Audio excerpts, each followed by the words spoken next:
నమస్కారం welcome to 1 TV special story చెరిపేస్తే చెరిగిపోయేది కాదు చరిత్ర చించేస్తే మాసిపోయి మర్చిపోయేది కాదు తెలంగాణ సోయగం అందాలకు ఆకర్షణకు అన్నిటికి మించి ఒక్క మాటలో చెప్పాలంటే టూరిజం స్పాట్కు ఇది ఓ మచ్చుతునక అంటుంది గత చరిత్ర ఉమ్మడి ఏపీలో 2014 వరకు కలిసిన తెలంగాణ తమిళనాడులో ఒక భాగంగా ఉండేదని చరిత్ర చెబుతుంది అందుకే వాళ్ళు మనల్ని ఆంధ్రవాలా అని పిలిచేవారు మరో మాటగా చెప్పాలంటే మన దేశం నుంచి విడిపోయి స్వతంత్ర దేశాలుగా ఏర్పడక ముందు దేశం ముఖ చిత్రం ఎంత విశాలంగా ఉండేదో మద్రాసుతో కలిసిపోయి పూర్వ ఏపీ కూడా అంతే అపూర్వంగా ఉండేదని చరిత్ర చెబుతున్నా వాస్తవానికి ఆంధ్రావాడంటే మనసున్న మారాజు అని ఒప్పుకోలేని తమిళనాడు ప్రజలు ఆంధ్ర వాళ్ళను ఎప్పుడూ పక్కకు పెట్టేసే వాళ్ళని సీనియర్ సిటిజన్స్ చెబుతారు ఇక ఇప్పుడు టాపిక్ డైవర్షన్ నుంచి అసలు విషయానికి వస్తే దేశంలో అంతర్గతంగా ఉన్న పీఓకే లాంటిదే తెలంగాణ అంటున్న ఆంధ్ర ప్రజలకు తెలియని వాస్తవాలు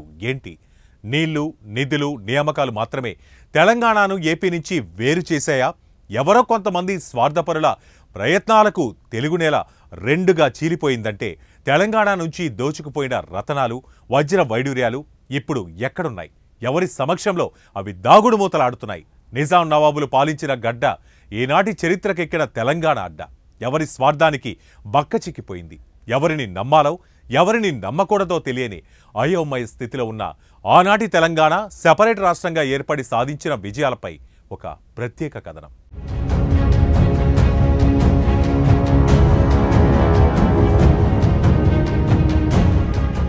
జయ జయ హే తెలంగాణ అని సగర్వంగా పాడుకున్న 2014లో తొలి శుభ గీతమిది మా తెలుగు తల్లికి మల్లెపూదండ అంటూ పాడిన పాటకు ప్రత్యామ్నాయమే తెలంగాణ సర్వోన్నత రాష్ట్రీయ గీతం ఈ గీతమే ఆనాటి ఉద్యమానికి ఊపిరి పోసిందనడంలో సందేహం లేదు ఈ గీతమే ఆనాటి ఉద్యమానికి స్ఫూర్తిని నింపింది ఆ గీతమే ఆనాటి అమరులకు త్యాగాల బాటకు పునాదులు వేసింది ముఖ్యంగా నీళ్లు నిధులు నియామకాలపై ఉమ్మడి ఏపీలో సౌత్ ఆంధ్ర వాళ్లే ఎగురు వేసుకుపోతున్నారంటూ ఓ రకమైన న్యూన్యతా భావాన్ని పరిచయం చేసిన కొంతమంది తెలంగాణ పెద్దలు ఉమ్మడి ఏపీ పాలకులను ద్రోహులుగా చిత్రీకరించారనడంలో సందేహం లేదు ఆ తర్వాత ఏర్పడిన కొన్ని రాజకీయ పరిణామాలు తెలంగాణ ఉద్యమానికి గులాబీ రంగును పరిచయం చేసిందనేది మరికొంతమంది రాజకీయ విశ్లేషకుల అభిప్రాయం అంతకు ముందు ప్రత్యేక తెలంగాణ కోసం 2-3 ఉద్యమాలు జరిగినా అవి పూర్తి దశను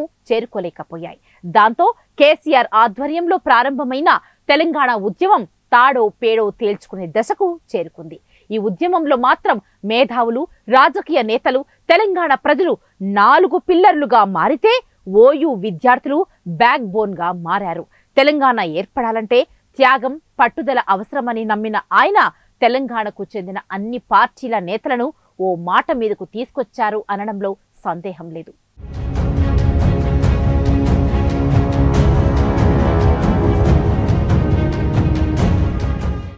శాతవాహనుల అనంతరం తెలంగాణ ప్రాంతం మొత్తం కలిపి పాలించిన రాజ్యాలు లేవు విజయపురి కేంద్రంగా పాలించిన ఇక్ష్వాకుల రాజ్యంలో తెలంగాణ తూర్పు ప్రాంతాలు భాగంగా ఉండేవి ఇదే కాలంలో ఉత్తర తెలంగాణ ప్రాంతాన్ని వాకటకులు పాలించారు వాకటక రాజు ప్రవరసేనుడి కాలంలో మొత్తం తెలంగాణ ప్రాంతం వాకటక రాజ్యంలో కలిసిపోయింది ఇక్ష్వాకులకు సామంతులుగా ఉన్న విష్ణు కుండినులు కూడా ఇక్ష్వాకుల తర్వాత స్వతంత్రంగా ఏర్పడి రాజ్య పాలన చేశారు ఈ విష్ణు కుండినుల జన్మభూమి తెలంగాణయేనని ప్రసిద్ధ చరిత్రకారుడు బిఎన్ శాస్త్రి పరిశోధనల ద్వారా నిరూపించాడు ఇంద్రపాల నగరంలోని అమరేశ్వర రామేశ్వర మల్లికార్జున ఆలయాలు కీసరలోని రామలింగేశ్వర షాద్నగర్ సమీపంలోని రామలింగేశ్వర ఆలయాలు విష్ణు కుండినుల కాలం నాటివి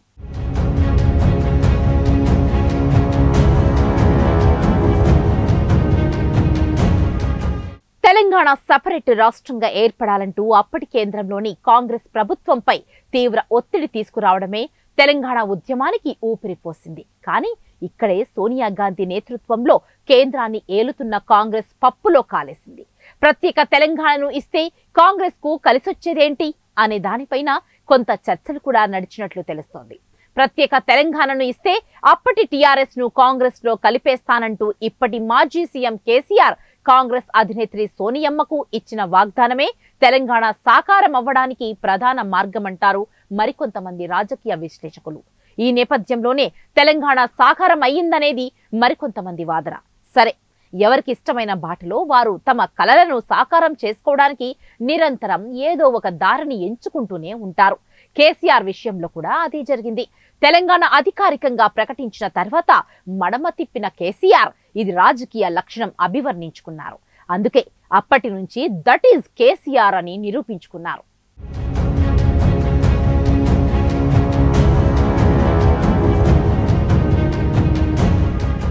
ఇది ఏ దిక్కు లేకుండా దిక్కుతోచని స్థితిలో వేరైపోయిన కొత్త ఏపీ 10 సంవత్సరాల పాటు తెలంగాణ రాష్ట్రం పంచనే తలదాచుకుంది. రాజధాని ఏంటో తెలియని స్థితిలో ఉన్న ఏపీ అమరావతి రాజధానిగా నిర్ణయించుకుంది. కొత్తగా ఏర్పడిన 2 తెలుగు రాష్ట్రాలకు చంద్రశేఖరరావు, చంద్రబాబులు తొలి ముఖ్యమంత్రులుగా బాధ్యతలు చేపట్టారు.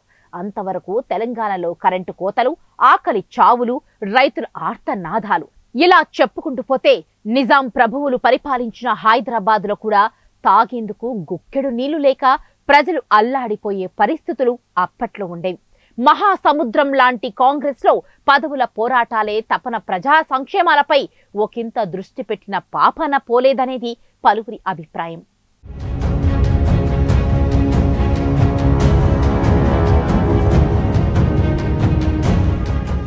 ఇక అనంతర పరిణామాల్లో తెలంగాణ ప్రజలకు కావలసిన ప్రాథమిక అవసరాలపై 2 దఫాలుగా సీఎం బాధ్యతలు చేపట్టిన కేసీఆర్ మిషన్ భగీరథ, డబుల్ బెడ్రూమ్లు, 5 రూపాయల అన్నం లాంటి పథకాలను తీసుకొచ్చి పేదవాడికి నీడగా తోడుగా నిలిచారనే వాదనలు వినిపిస్తూ ఉన్నాయి. ఇక తాజాగా వచ్చిన కాంగ్రెస్ రేవంత్ రెడ్డి ప్రభుత్వం సంక్షేమ పథకాలకు పెద్దపీట వేసే క్రమంలో ప్రణాళికలు రచిస్తోంది. 40 ఏళ్ల కాంగ్రెస్ ప్రభుత్వ హయాంలో కరెంటు కోతలు, విద్య, వైద్యం, రోటీ కపడా ఔర్ మఖాన్ లాంటి వ్యవస్థలు అందుబాటులో లేక తెలంగాణ ప్రజలు వెనకబడిన వాసులుగా గుర్తించబడటానికి బ్రాండెడ్ నేమ్ గా మార్చాయనే అభిప్రాయాలు పలువురు నుంచి వ్యక్తమవుతున్నాయి. ఒకప్పుడు లేని కరెంటు రాష్ట్రం ఇప్పుడు కరెంటు కోతలు లేని రాష్ట్రంగా మారడానికి కారణం ఎన్ని ప్రణాళికలు రచిస్తే కళ్ల ముందు సాక్షాత్కరించాయో అర్థం చేసుకోవడానికి చాలా సమయమే పడుతుంది.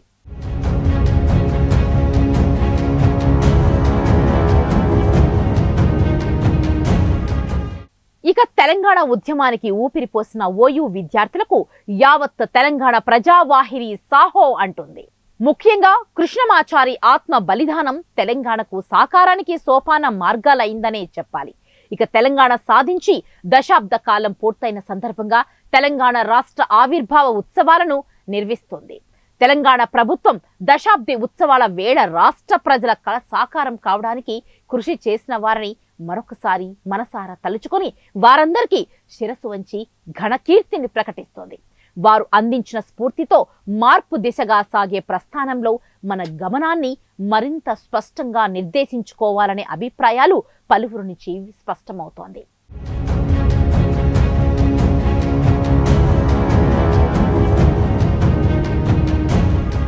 ఇక్కడ మరో మాట మనం విశ్లేషించుకోవాలి. నాటి యూపీఏ చైర్పర్సన్ గా ఉన్న సోనియా గాంధీ చొరవే తెలంగాణ సాకారానికి ప్రధాన ద్వారంగా మారిన వైనం ఓ దశలో చాలా మంది అంగీకరించలేకపోయినా అదే వాస్తవం.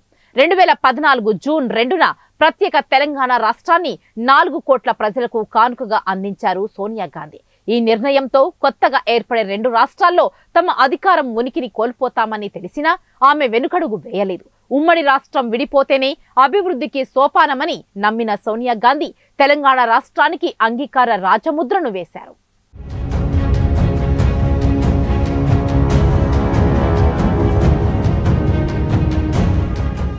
దేశ స్వాతంత్ర్య పోరాటం చేయడమే కాదు, స్వాతంత్ర్య అనంతరం విశాల భారతావనికి పటిష్ట పునాదులు వేసి నేడు యావత్ ప్రపంచానికి మార్గదర్శనం చేస్తూ సమ్మిళిత అభివృద్ధితో భారత్ దూసుకెళ్లేలా తీర్చిదిద్దింది కాంగ్రెస్ పార్టీ అనడంలో సందేహం లేదు. జవహర్ లాల్ నెహ్రూ, ఇందిరాగాంధీలు దేశ ఔన్నత్యాన్ని ప్రపంచం 4 దిశలా చాటినట్టు తెలంగాణ అంటూ ఒకటి ఉందని ప్రపంచ దేశాలకు సైతం తెలిసేలా చేసింది. గులాబీ బాస్ అని అంటారు మరికొంతమంది కార్యకర్తలు. యావత్ దేశానికి ప్రాతినిధ్యం వహించే పార్టీపై అనేక ఒత్తిళ్లు ఉంటాయి. దేశవ్యాప్తంగా యూపీ విభజన, విదర్భ, బుందేల్ఖండ్ వంటి అనేక ప్రత్యేక రాష్ట్రాలు డిమాండ్లున్నాయి. తెలంగాణ డిమాండ్ న్యాయబద్ధతపై ఆది నుంచి చిత్తశుద్ధితో ఉంది కాబట్టే ఎలాంటి పొరపచ్చాలు లేకుండా దేశవ్యాప్తంగా ఉన్న రాజకీయ శక్తుల్ని తెలంగాణకు అనుకూలంగా మార్చేసింది కాంగ్రెస్.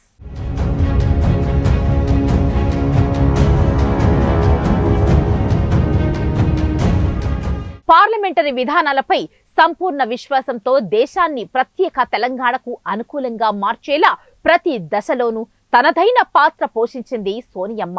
కాంగ్రెస్ వర్కింగ్ కమిటీలో పార్టీ పరంగా తెలంగాణ ఏర్పాటుకు అనుకూలంగా తీసుకున్న నిర్ణయంతో సోనియమ్మ తెలంగాణ సాకారానికి పునాది వేశారు. తదనంతరం కరడుగట్టిన సమైక్య పార్టీలు సైతం అయిష్టంగా జై తెలంగాణ అనేలా చేసింది. ఎన్నో వేదికలపై నిరంతరం అనేక పార్టీలతో సంప్రదింపులు జరుపుతూ ప్రజల మధ్య వైషమ్యాలు నెలకొనకుండా జాగ్రత్త పడ్డారు. పార్టీ శ్రేణుల భావోద్వేగాలను గౌరవిస్తూనే పరిధి దాటకుండా నియంత్రించారు. ఏదో జరుగుపోతుందని సృష్టించిన భయభ్రాంతుల్ని పటాపంచలు చేస్తూ పార్లమెంటు వేదికగానే సగర్వంగా తెలంగాణ బిల్లును ఉభయ సభల్లోనూ పాస్ చేయించారు సోనియమ్మ.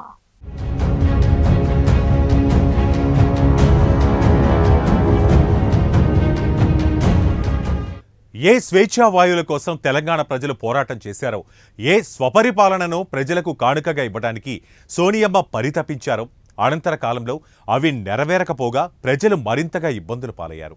కాంగ్రెస్ పార్టీ కృషితో ఏర్పాటైన తెలంగాణలో చీమలు పెట్టిన పుట్టలో పాములు దూరిన చందంగా తయారైంది. ఒక విధానం అంటూ లేకుండా చేసినటువంటి 10 ఏళ్ల విధ్వంసం గురించి అంతా ఇంత అని చెప్పలేం. తెలంగాణ ప్రజల స్వేదంతో తయారయ్యే రాష్ట్ర ఖజానాను ఇష్టం వచ్చినట్టుగా గుల్ల చేశారు. ఆ విధ్వంసానికి సాక్షిభూతంగా 1,00,000 కోట్ల కాళేశ్వరం కళ్ల ముందు కుప్పకూలుతుంటే గుండె లోతుల్లోని ఆవేదనను గూడు కట్టుకుంటుంది. నియంతలా వ్యవహరిస్తూ ప్రజల ఆత్మాభిమానానికి విలువ ఇవ్వని ఆ పాలనా కాలమంతా కొట్లాడి తెచ్చుకున్న తెలంగాణ అర్థాన్ని మార్చివేశాయి. ఈ పరిస్థితుల నుంచి మార్పు కోసం యావత్ తెలంగాణ ప్రజానీకం ఏకమై సంక్షేమ పాలనకు పట్టం కట్టారు. నాడు తెలంగాణ కలను సాకారం చేసిన కాంగ్రెస్ పార్టీ ఆధ్వర్యంలోని ప్రభుత్వమే నేడు దశాబ్ది సంబరాల వేళ రాష్ట్రంలో అధికారంలోకి రావటం మన సంతోషాన్ని మరింత రెట్టింపు చేస్తుంది. ఉమ్మడిగా ఉన్నప్పటికన్నా స్వరాష్ట్రంలో జరిగిన ఈ దశాబ్ది ఉత్సవాలే రేపటి తెలంగాణ భవితవ్యానికి మార్గదర్శకం కావాలని ఆశిద్దాం. సో ఇది ఇవాల్టి స్పెషల్ స్టోరీ. మరో ఇంట్రెస్టింగ్ స్టోరీతో మళ్ళీ కలుద్దాం. Until then keep watching 1 TV news. ప్రతిక్షణం ప్రజల పక్షం.